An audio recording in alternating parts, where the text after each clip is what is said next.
देखिए भैया, हम भोजपुरी गायक दीपक लाल यादव और हमारे बड़े भैया डॉक्टर संतोष यादव और डॉक्टर प्रभाकर यादव मिर्जापुर के सौजन्य से एक जोरदार समाजवादी गीत प्रस्तुत बा।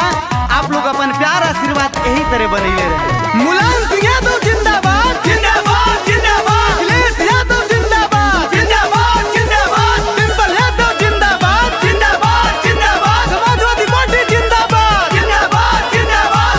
अखिलेश भैया पे बाटे नाज हो, अब की बनाई अखिलेश जी के ताज हो।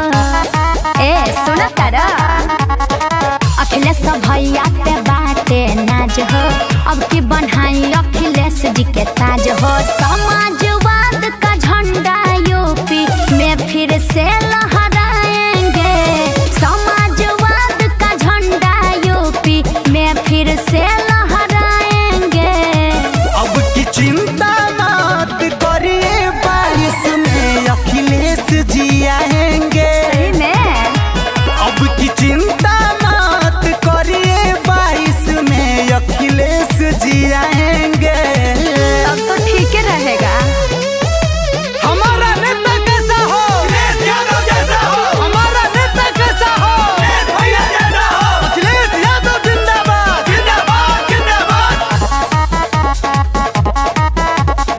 जो मुला बंदी होता देश पूरा रोता, यह सरकार के राज में केहू नया बुरोई खुश प्रदेश होई। हाँ। अखिलेश भैया के काज में आज कोई नहीं खे अखिलेश भैया नियन। जो मुला बंदी होता देश पूरा रोता, यह सरकार के राज में केहू नया बुरोई खुश प्रदेश होई। अच्छा। अखिलेश भैया के काज में धरती पुत्र मुलायम अखिलेश जी को फिर से जिताएंगे।